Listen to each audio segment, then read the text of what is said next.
And good morning to you. Happy Tuesday, September 21st. Let me go ahead and tell you there is a meteorological phenomenon going on today, commonly referred to as rain.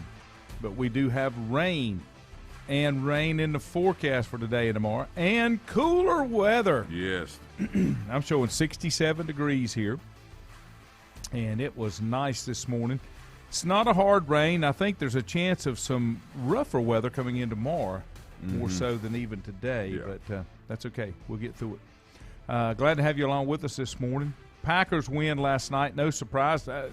Detroit kept it close for a little while, but just couldn't quite hang on to get the full job done. And I don't think it surprised anybody. In the first question that I want to pose this morning before we get into some other topics, and this is one I want to get your opinion on.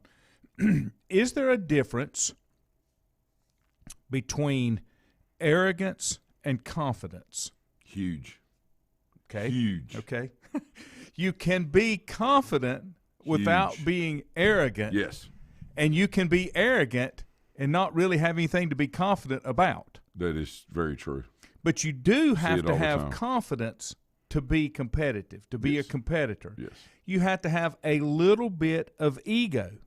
But there is a fine line between ego and arrogance. Oh, yeah. Aaron Rodgers has crossed that line and has been across that line for a long time. Yeah. You know, he was Mr. Happy-Go-Lucky last night after the game, and those are the type things that bother me a little bit because I don't think you're being realistic. I want you to be realistic about what things are. Yeah. I mean, wow. Arrogance, confidence, all those things. I mean, you can tell the difference between the two. When arrogance creeps in most cases, then there is something in the background going on that makes you that way because you're truly not confident. When you're confident, you don't have to be arrogant about things. And you know, when you're good at what you do or you're a part of something that's really good, you can be confident in that without having to display the arrogance. Especially in athletes, a lot of people misinterpret, a person's confidence for arrogance because that's only what they see on that person, whether it be on TV, hear them on the radio. They don't truly know them. Personalities are so different, but when it's blatantly obvious to everyone, including those that maybe haven't played that sport or been involved in it, then there's usually an issue. I'll give you some examples of confidence without arrogance. Dak Prescott. Yes. Justin Herbert. Josh Allen. And these are young guys, but they are guys that have come that don't have the arrogant side. Now, that could change because they are young, but I don't see it changing. Mac Jones, Jalen Hurts. Yep. I don't think Tua's arrogant at all. But Trevor. The way he carries himself. Trevor. Great example. And one of the ones that I thought was the absolute worst, never cared for him as a player or a person, was Jay Cutler.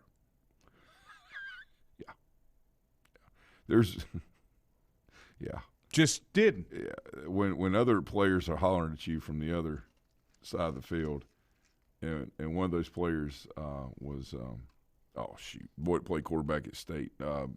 Played with the Chargers for 100 years. Had an 8 protein this morning. Oh, Rivers? Yeah, when Phillip Rivers is hollering at you across the field. Yeah. Yeah. And Phillip Rivers is another one of those with confidence and not arrogance. And I just think – I don't think it comes across well for Aaron Rodgers. I think that's caused some problems. I think he's in his final year. I don't think he's back in Green Bay next year. I could be wrong. But the Packers won last night, 35-17. I think we all picked Green Bay to win. I don't think that was a surprise. Keever didn't need the horseshoe for that one. I don't think I picked him. But I was trying to go for an upset. Well, sometimes you have to do that. I mean, I was kind of going. I mean, obviously Green Bay's better. I was just trying to find a way to pick up points. Problem was I did too many of those. Well, I did the ones that I really believed in. So that's just the way that works. So let's see. I'm trying to get to my lines here, get my picks, see where we're at. I'm sure Keever is still on top in our pick'em contest. Keever is with 43 points. He's amazing. And he is 4 points ahead of our own Todd Herms at 39. Monty Mosteller's at 37. Wait a minute. Let me reorder here. Let me get on the year-to-date. Keever's in first at 43. Kay Mackey is at 40 points.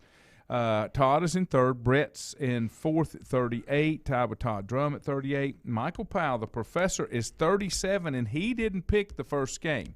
Right. So he missed that one, so he could be right in there. Oh, yeah. And we're kind of stacked in there. Down at the bottom of the poll, for Rembert. Yeah, absolutely. Okay. And Andrew and Wes didn't pick games, so they're going to get buried from here on out. Stephen Lowe, maybe not. Richie Hauser, and myself are tied for next to last. Maybe not. But you did pick Detroit. Milton picked Detroit. Yeah. Everybody else, no. Randall David picked Well, Detroit. it's one of those, again, that, you look at it and say, okay, where's it? As bad as Green Bay played last week, it's just one of those. The thing with Green Bay, if it's almost like if Aaron doesn't feel like he's getting enough love, he just doesn't come out and play He well. just pouts. Yes, yeah, that's a great phrase. Mm-hmm. Well, I mean, too, there may have been more to drafting Jordan Love than maybe what was really made out to me. They may have wanted, because they know how he is. He's the type of person that you tell them they can't do something, you don't give him something, he's going to win anyway. Mm-hmm. He's going to overcome that obstacle, right? And that's what he did last year, right? So it may have been some psychological aspect of what they did as well, really not wanting Jordan Love as much as wanting to motivate Aaron Rodgers to keep getting the most they out said, of him. Because Aaron had 3 down seasons, they thought maybe he was getting to the end. I don't really know how they can say that based on not having all the other issues. Yeah, the other people, not enough supporting cast. Well, I mean, but I don't know how. I mean, you watch him play. I mean, look at the balls that he was putting in, to receivers' hands last night. There were 2 perfect throws almost back to back. One was on the sideline, and then one he threw right under the defender's chin, basically on a skinny. But the only thing I must say, it was incredible. It was still Detroit.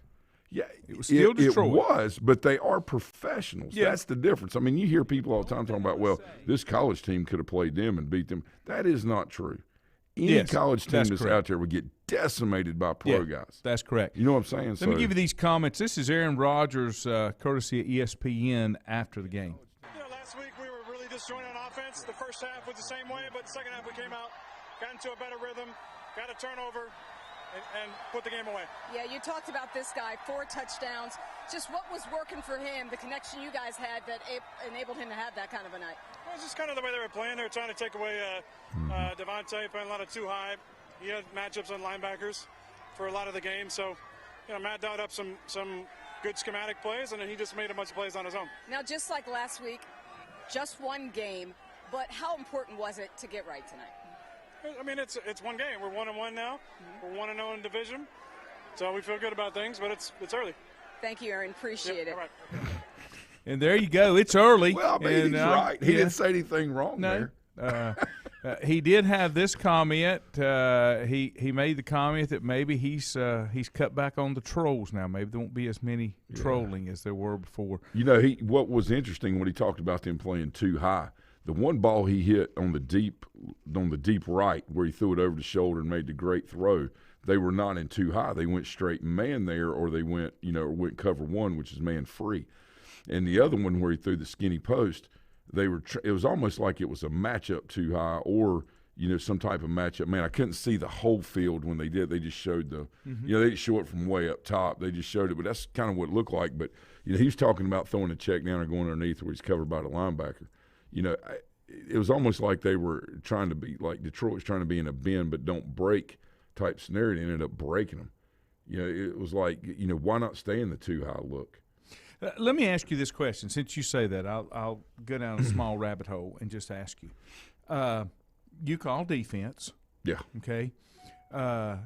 When you get into a situation where you go into a prevent or something of that sort, where you're just trying to, in my opinion, keep from losing or keep from losing ground. Right. Do you like that more than playing your regular game?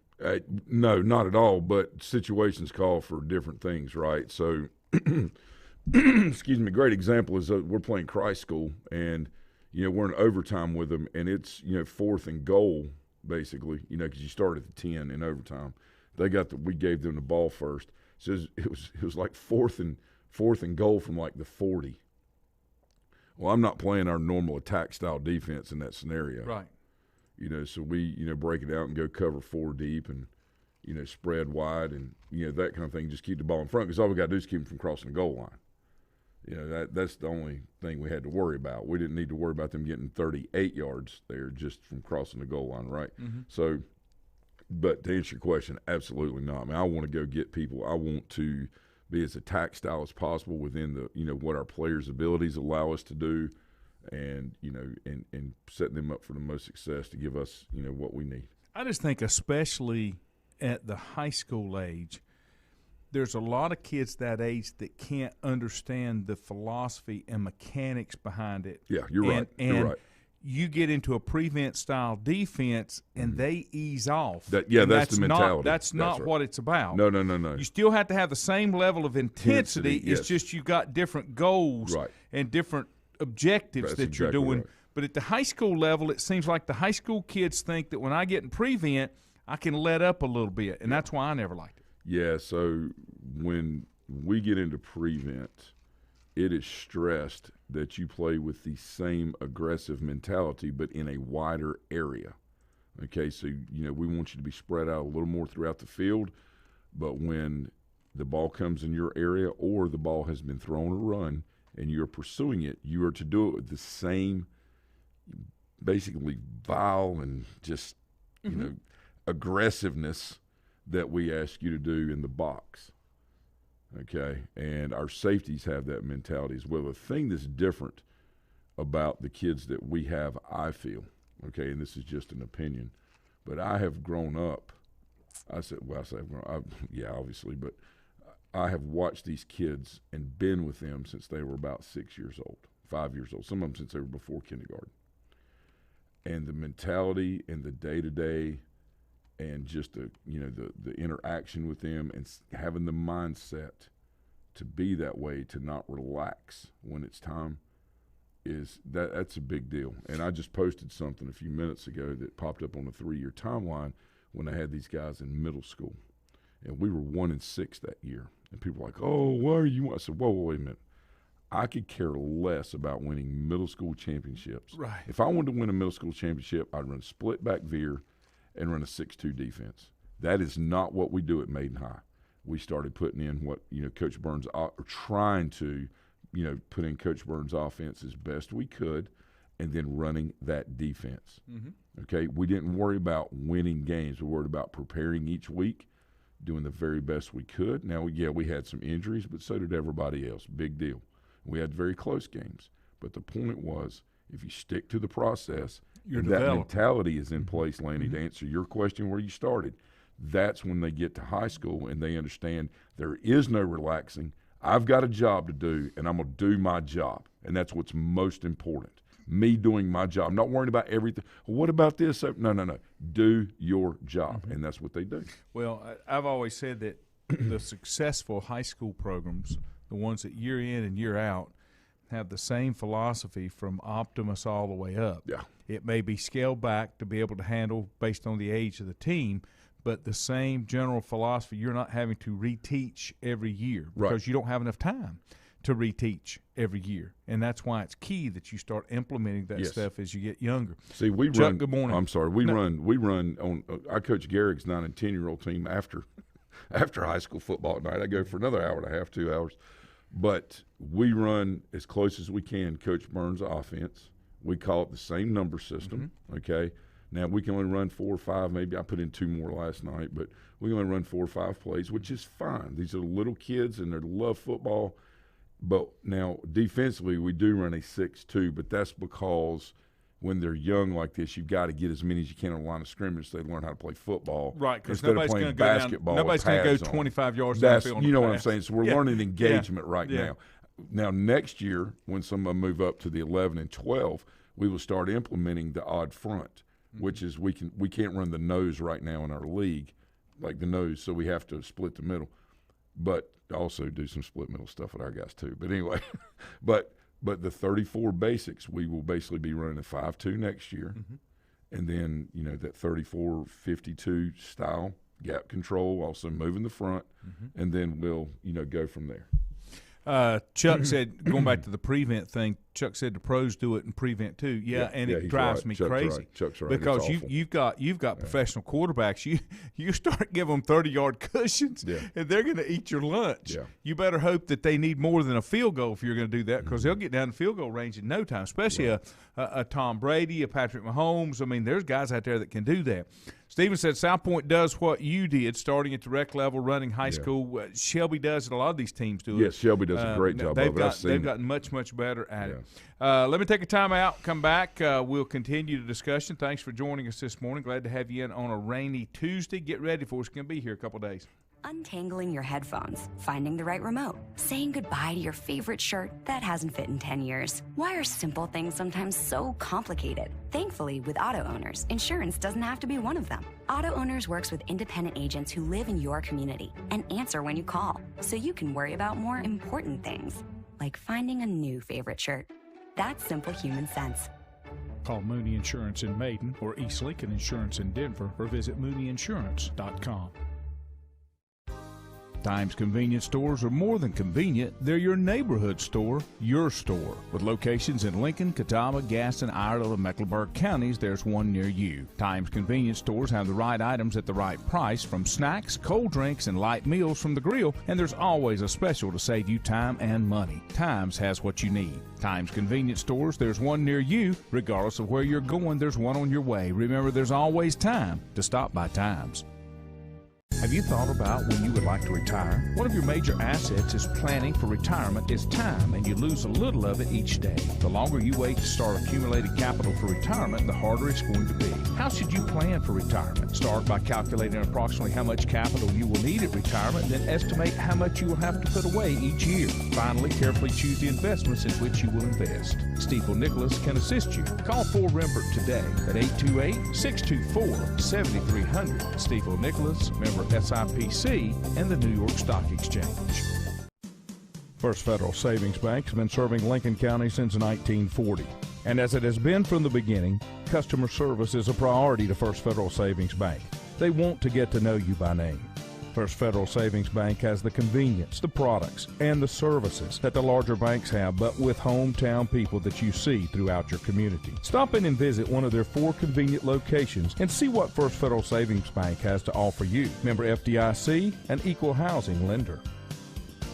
Whether it's a sit-down meal or a call-in for the drive-thru, Brookwood Cafe and Catering is the answer. A variety of meats, vegetables, and desserts cooked daily, or a hot sandwich from the grill, they have what you're looking for to satisfy your taste buds. If you need catering from 5 to 500, Brookwood has you covered as well. Stop by Brookwood Cafe and Catering at 202 Providence Mill Road in Maiden. Don't forget breakfast daily till 11 a.m. Open Tuesday 6 a.m. to 2 p.m., Wednesday through Saturday 6 a.m. till 8 p.m., and Sunday from 7 a.m. to 3 p.m. Call 828-428-8944 to place your order today.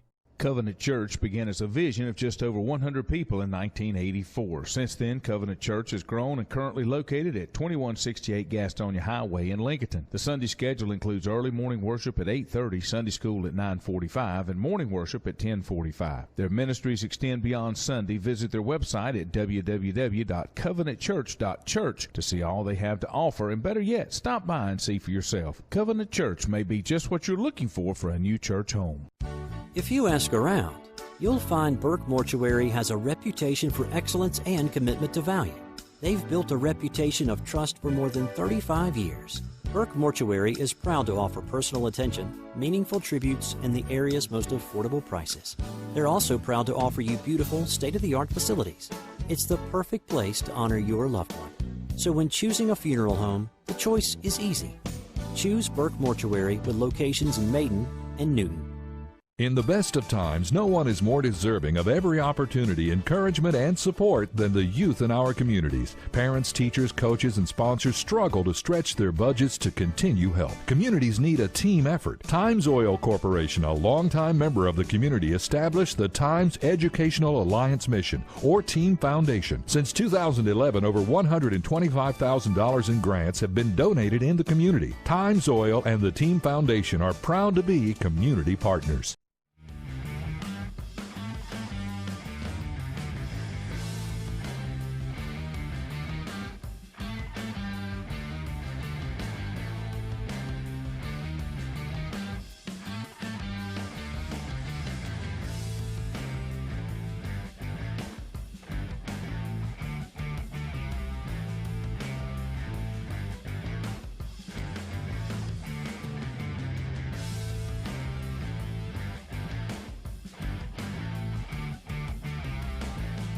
And welcome back.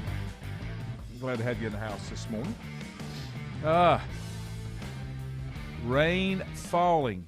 Injuries and players are falling inside the NFL. Juju and I were talking about it last night. There were 5 Pittsburgh Steelers starters went out on Sunday to injuries. Yeah. And I'll get your take because I said the same thing last night, and I'm a firm believer in this.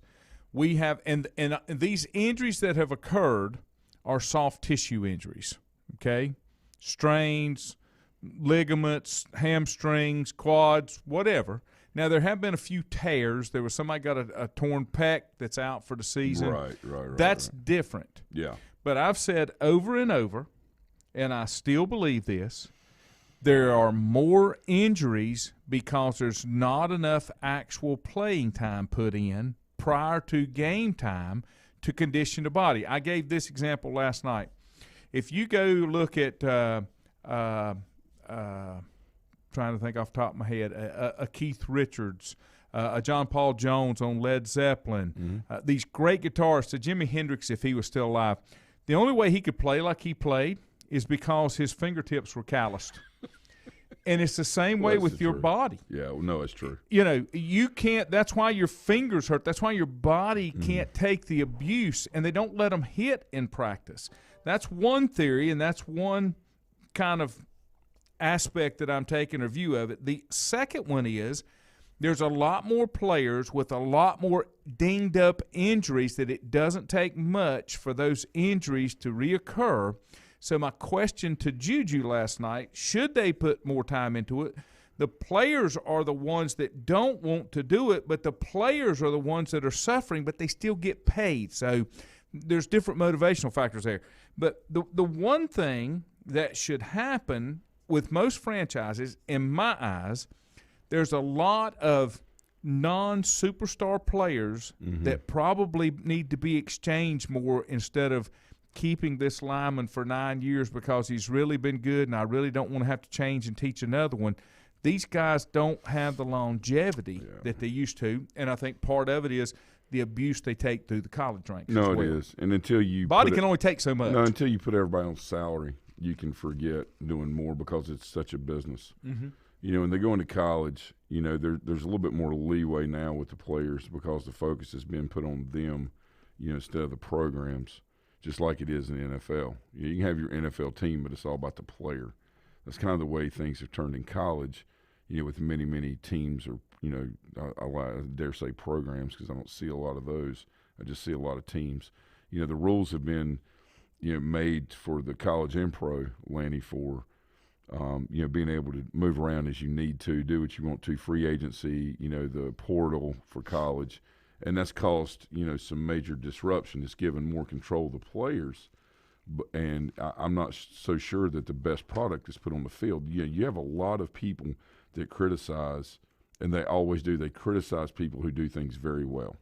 Okay, for example, Belichick. For example, you know, Dabo or you know, Nick Saban. They will criticize them.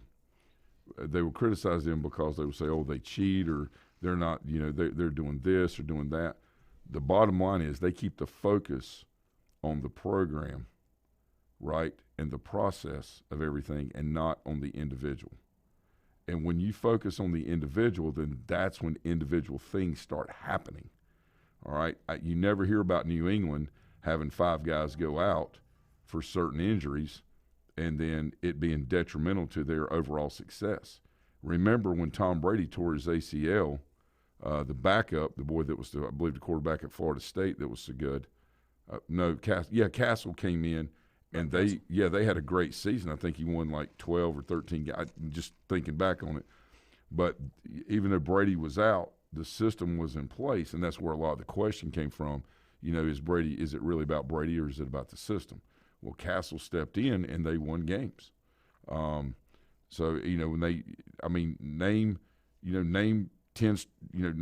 5 defensive players on New England's team right now. Name 5 years ago. I mean, it's about the system. Alabama, same thing. Next man up. Mm-hmm. Well, and I told Alex Johnson, we were talking last night after the show. He saw me in the parking lot. That's the part. And I'll get your take, Chuck. I'll get your question in just a second. Mm-hmm. That's the part that scares me about Dabo. I've never felt like Dabo was a good, objective evaluator of his own decisions. And I think you're going to see it now because there's issues from the offensive side. Yeah. Now, can he correct it? Sure. Or does he keep plowing along with my system? Or does he correct it to make the system more productive? Yeah. If he don't, it's going to be dismal, and that's the part that concerns me.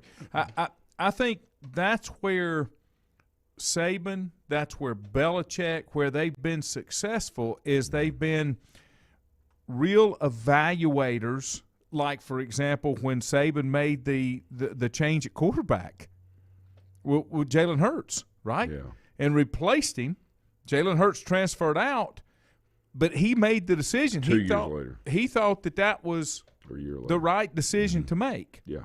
And Dabo did the same thing. Yeah. With Trevor. Trevor and the other boy. Yeah. The Bryant kid. Yeah. So you got to be able to do that. Now, we're going to see whether he's able to do that or not. But you have to be able to objectively look at what you've done and say, I made a mistake. This ain't working. We got to make some changes. That's a great point. That's really something to think about. And it's just interesting to me that the 2 best coaches in America both don't run their offense, but yet that's all everybody talks about. Belichick, now when I say run, he's the head coach. Right. But they're defensive-minded coaches. Yes. Mm-hmm. So what does that allow them to do? To be objective. They don't worry about Matt LaFleur. All we talk about, his genius, his prowess, great calls. Mm-hmm. Okay, win a Super Bowl. That's all I'm gonna say. Win a Super Bowl. Then we'll talk about your genius. Mm-hmm. Steve Sarkisian, win a Super Bowl. Mm-hmm. Okay, or win a national championship. Okay. I just think it's very interesting that what is so sought after of the style of things. Mm-hmm. All right, and I talk about this all the time. I know I wear it out. How about the substance of what's going on? And that's what I'm saying. You have to be able to. That's where the issue is. I think Coach Swinney, it's probably time to bring in a very, very good offensive coordinator. Well, a lot of people put the blame on Tony Elliott, who is the offensive coach. Sure, they can. But sure they can. Let me tell you something that was told to me. Okay. Sure they can. Now I'm gonna get on the Panthers. Morning, Richie. When Dan Henning was the offensive coordinator with the Panthers, I screamed at him every Sunday. Okay, because of what he did. Right. Now, it never occurred to me, what I'm going to tell you, it never occurred to me till Marty told me, don't forget, John Fox has got a headset on too. Okay? Yeah. Which means that final say can still come from that defensive guy, but you got to be able to let your people do their job. Yeah. No, and that's the thing too. I mean, you have a job to do. If you demand it of your players, then you got to demand the same thing of the guys that are, that are coaching that team. The people that are coaching. I really think there is a major disconnect in style / perception versus substance/reality in this world. Oh, yeah. Now, just in sports. I'm not criticizing people. What I'm saying is I think that when you dive down deep into it, kind of what you're talking about, and really looking at what is and what's going on, that's the major issue. You got to be able to make those hard decisions. It's the major issue. Remember this. Successful people are quick to make decisions and slow to change them. Unsuccessful people are slow to make decisions and quick to change them. So, and I'm talking about overall. And that's just one of those things. You talk about those head coaches, Saban, Parcells, Belichick, they're very decisive in what they do. They're very slow to change certain things, when they make their mind up about doing something, this way we're going to do it. Now, that doesn't mean they don't adapt, but follow what I'm saying.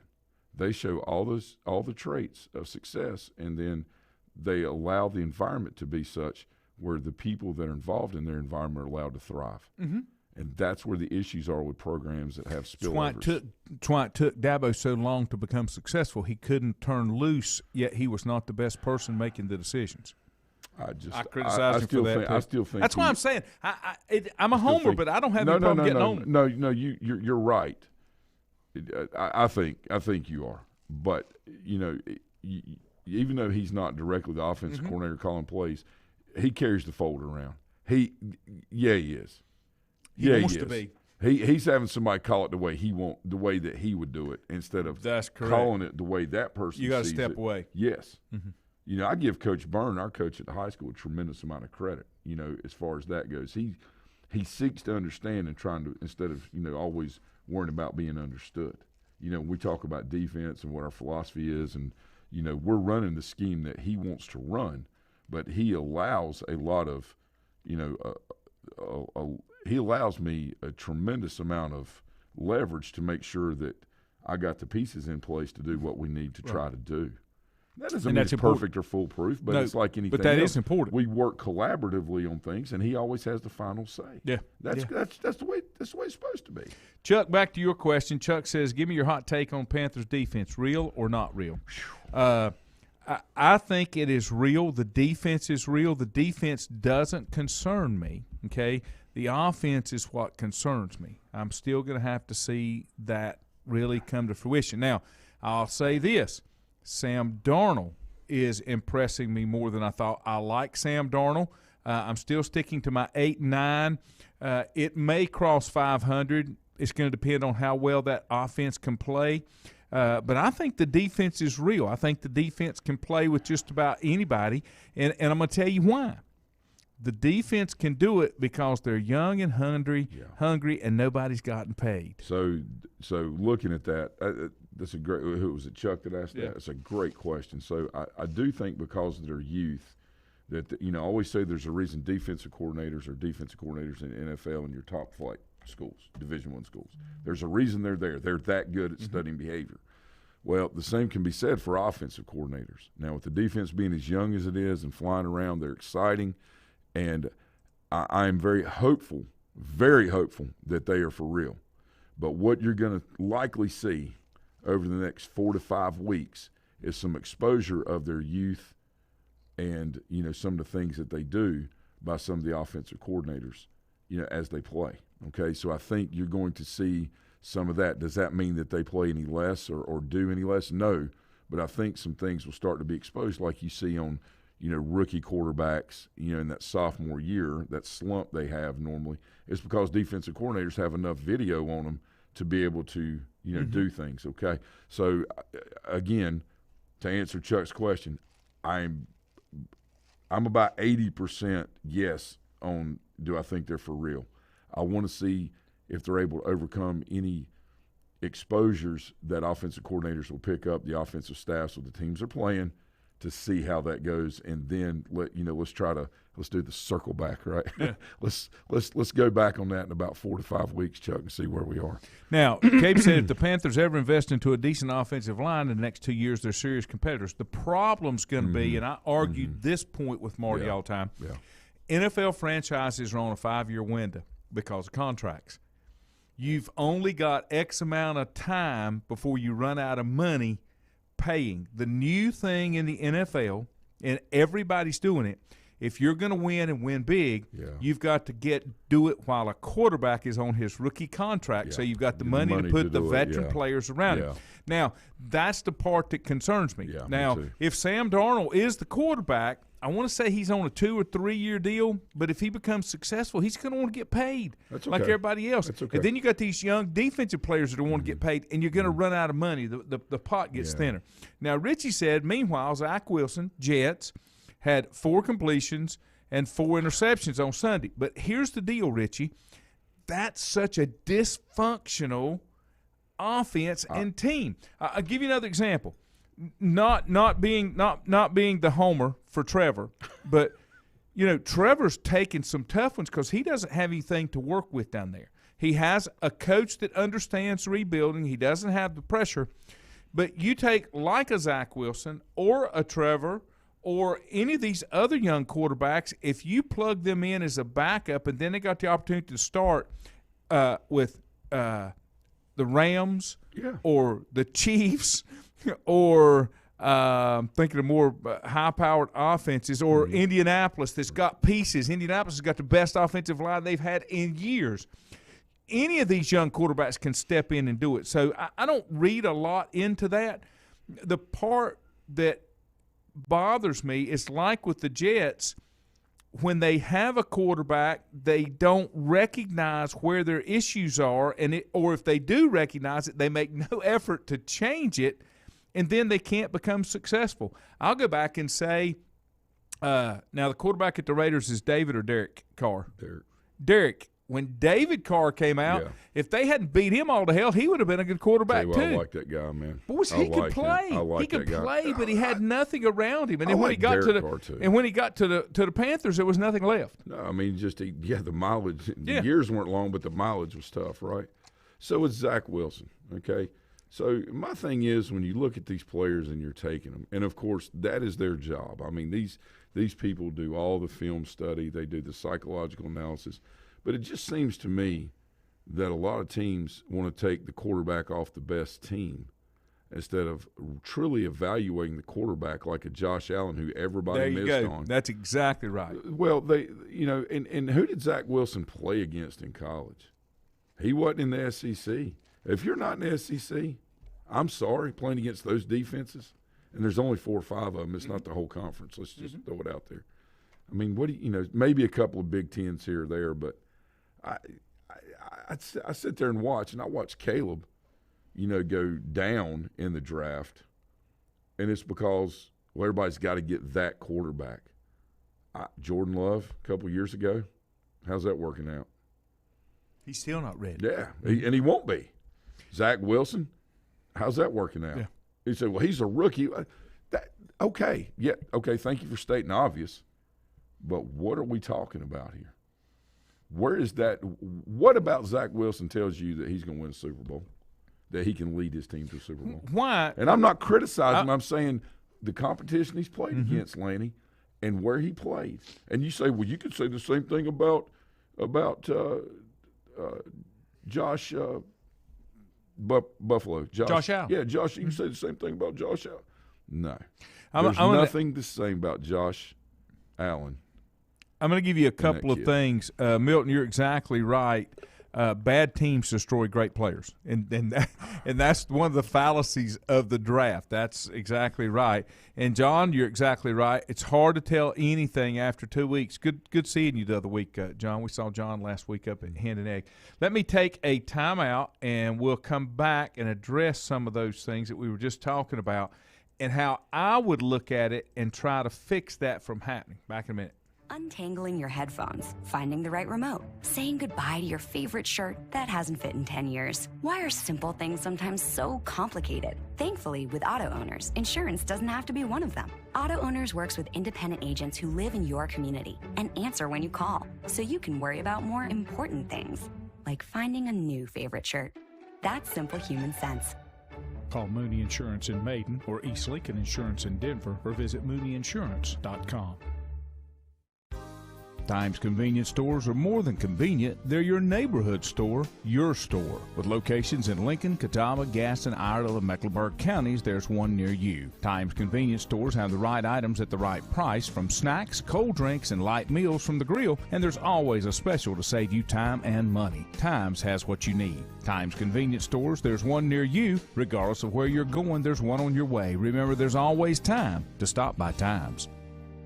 Have you thought about when you would like to retire? One of your major assets is planning for retirement is time, and you lose a little of it each day. The longer you wait to start accumulating capital for retirement, the harder it's going to be. How should you plan for retirement? Start by calculating approximately how much capital you will need at retirement, then estimate how much you will have to put away each year. Finally, carefully choose the investments in which you will invest. Stifel Nicholas can assist you. Call Ford Rembert today at 828-624-7300. Stifel Nicholas, member SIPC, and the New York Stock Exchange.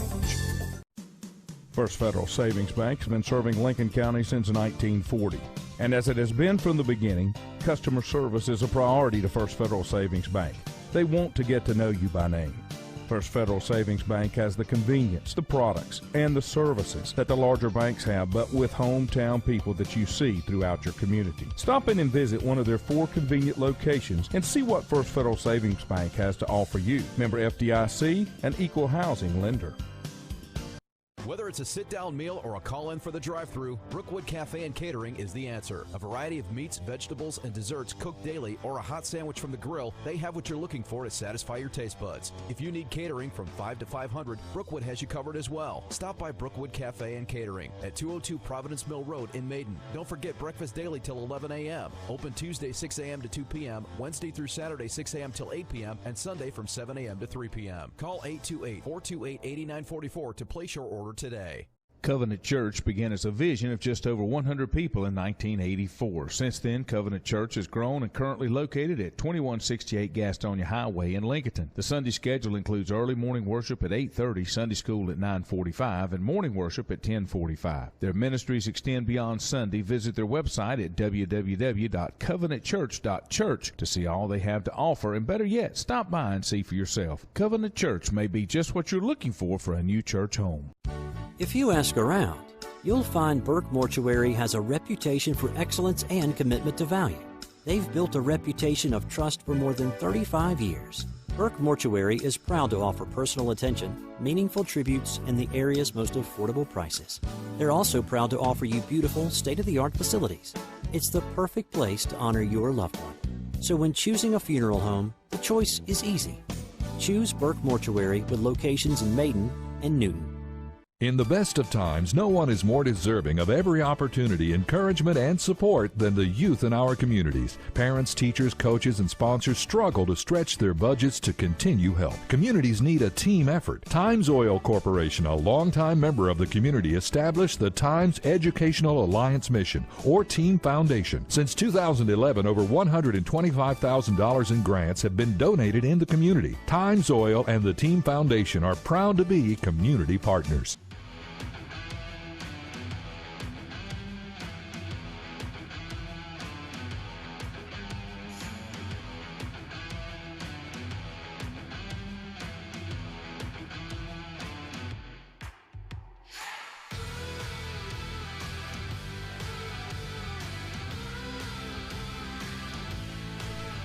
And welcome back.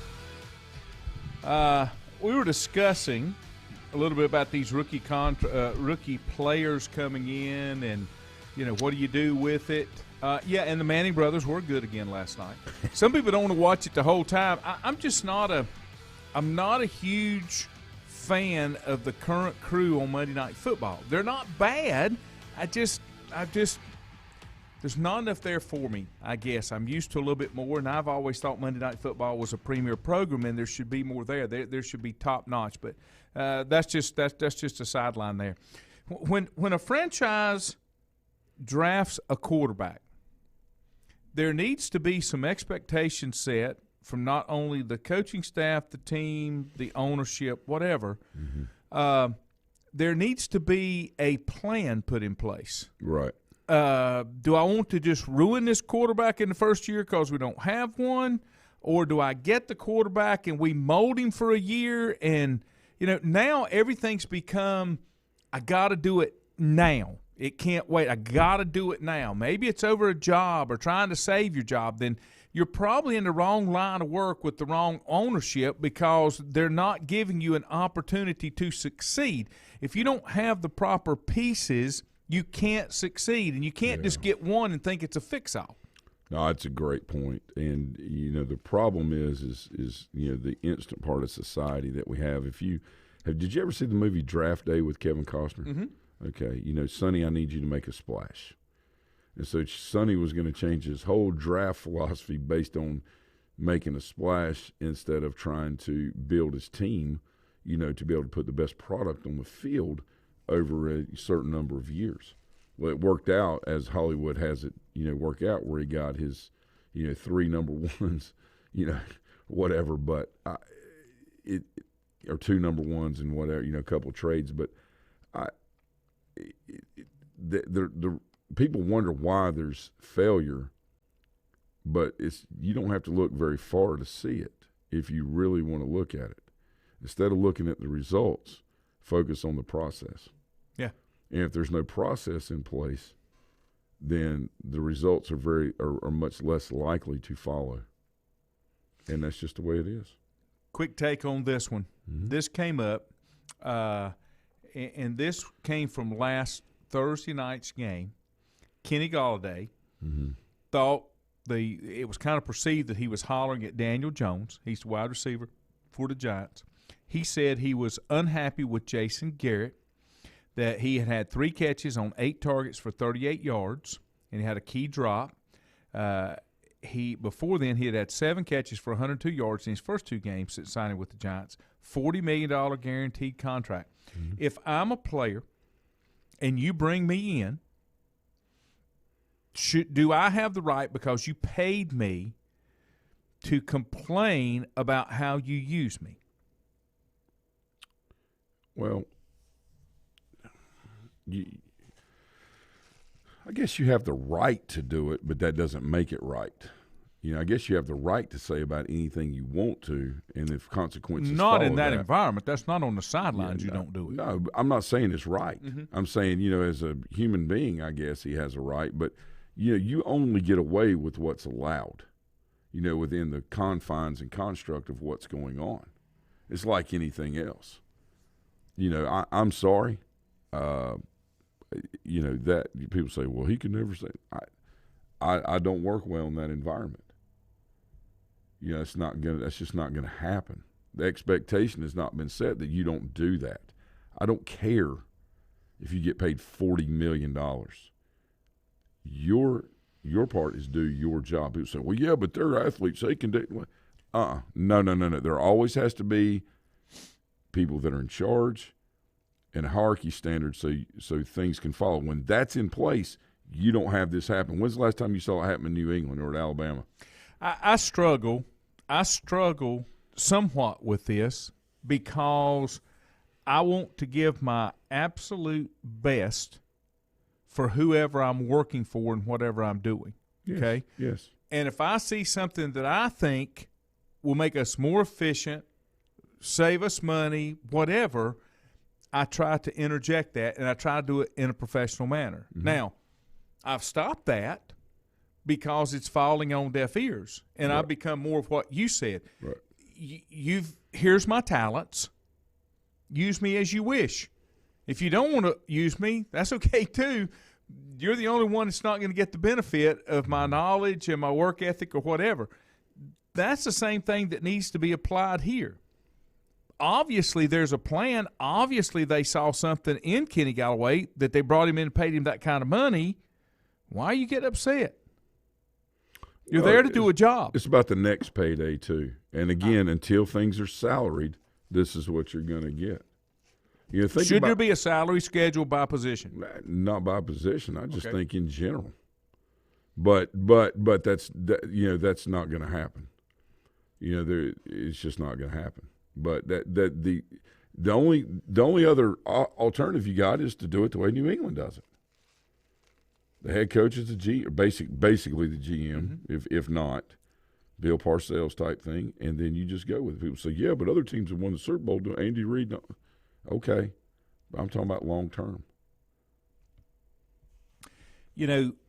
Some of that is why I think the Washington football team is having some success now, because Ron Rivera has been given more of that control. Now, I don't think you just hand it over to anybody. I think you've got to hand it over to somebody that understands and can work with it, because I'll give you an example of a team that has went the other way since they did that, and that's the Seattle Seahawks with Pete Carroll. Yeah. That team has gotten worse as he's gotten more involved with drafting and player personnel decisions. Everybody can't handle it, and it goes back to making that honest, objective evaluation of not only what you see, but what you see back in the mirror. You think he'll do a great job at USC when he goes back? Do you know who the name that they're kicking around they should hire for that job? Who? Matt Rule. Huh? Matt Rule, that's the Panthers head coach. Yeah. I don't think you back up. Do you? Do you back up? Man, they got to get – I don't know.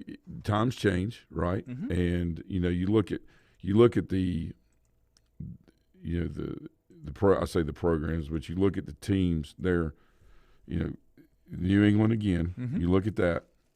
What's it about? It's about doing your job. What does that mean? Responsibility and accountability. Look at the teams that don't do so well. What do they talk about? They get in fights with their coaches on the sideline because they feel they're entitled to catch more balls, or it needs to be about them. Okay? Now, society has done a lot of that, Lenny, with instant gratification, social media right now. I see it with our kids. Not that I'm talking about, how quickly they have access to their friends. Right. After a game, phones are out, they're having a great time. That's the world they live in. That's the world we live in, no problem.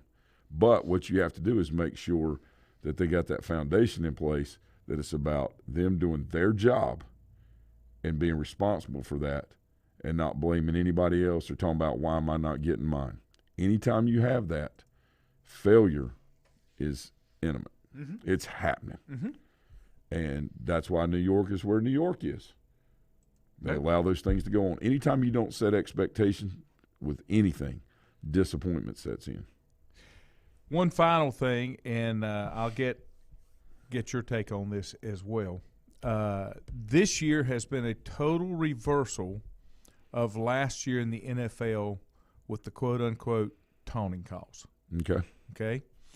I think players should be allowed to celebrate, and what they've done is it is supposed to be, as long as you're not directing your celebration at an opposing player, coach, whatever, then you're okay to do that. But now it's like they've changed their mind a little bit, and last year they were encouraging it because there were no fans.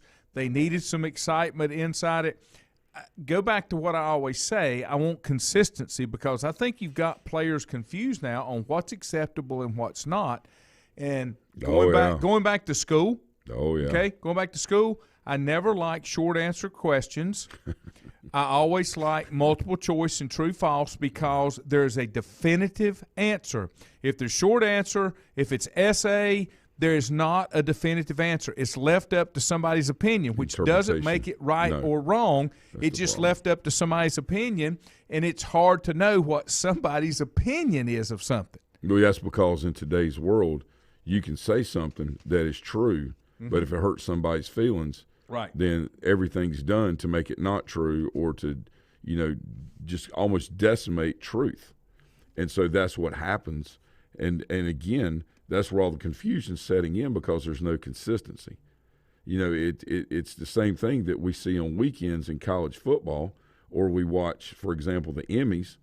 No one's wearing a mask there, but yet our kids are in. I mean, what I'm saying is, I'm not agreeing or disagreeing. What I'm saying is the consistency of the message is not there in whatever it is. Anytime there are blurred lines, there's going to be confusion. Now, having said that, if it's constantly being blurred, then what's really behind it? Yes. Okay? So it not is what it is. What's the reason Somebody it's has said yesterday that, why are there so many of these calls? It's not like you've got fights breaking out and people are mad. So what's bringing it up? This is what was written about yesterday. It said one of the league's early season trends, officials identified taunting as the Oedipus for 8 unsportsmanlike conduct flags in week 2, tying the most in any week since at least the year 2000 season. That's 21 years. Now it says referees do not always specify taunting in their announcements for such fouls, so there could have been additional flags we don't know about. But overall, there's been 11 taunting flags in the first 2 weeks of the season, one short of the most in weeks 1 and 2 since year 2000, which is as far back as ESPN stats and information database goes. There's a problem there. There's a problem. They're not – you have to play sports with emotion. You have to play sports with emotion. And trying to find that balance – and I can't say that I'm big on it. I like to run it down your throat and then turn around and go to the sideline, or help you up after I run over you and tell you I'll be back next play. Yeah. But, that's what I like. There are still a lot of players that don't go crazy when they do something good. I'll go back to a Tom Brady, for example. If there's anybody that should have or has earned the right to do that, it would be Tom Brady. Tom Brady just goes and congratulates his team. So is it a form of emotional maturity when you don't do that, or is it just like you said, you have to be passionate? How you show it's how you show it. You can be passionate, but sometimes I think it becomes more about you than the team. And that's when where it becomes blurred. Yeah. And there's a misunderstanding. Well, yeah, I'm supposed to be excited. Okay, but you can't stand over the guy and holler at him after you've knocked his head off. Listen to Andrew waxing philosophically here this morning. Andrew says, truth is outside yourself. Yeah. Facts don't care about your feelings. Well, no, that's very true. I mean, there you go. That's like we tell all the kids we coach, I don't care about your feelings. Yeah. I care about 2 things, and 2 things on your growth and your development. Making you a better what person. I care about. Now, is that true that I don't care about their feelings? No. I care very deeply for their emotional health. But when you spend your time managing feelings instead of managing growth and development, you hold that kid back because it's all based on, a comfort level. But if you handle the growth and development the right way, the feelings will mature with the rest of the process. The way that you understand whether or not kids appreciate and respect you, not just, I mean third person, is when they see you outside the setting. Do they make a point to come over and say hello to you? And the ones that do are the ones that truly understand that you care the most about them as a person, their growth and development through that, versus them as a player. Andrew says seems to be a thin line between playing with emotion and not being emotional. Well, no, that's what's being said. Play with emotion, but don't be emotional. I go back through here, and you can say the same thing. When I see people like Chuck and Richie and John, those kids played for me. Yeah, right. A long time ago. Right. And they still are here because we help make that connection together. Absolutely. So, absolutely. There is truth to that, folks. Whether you believe it or not, there is truth to that. We're out of here. Be careful in the rain. Could be a little slickety out there today, but it's going to rain today and tomorrow. We'll be back tomorrow. We'll do it all again right here on the Bottom Line. Have a great day, folks.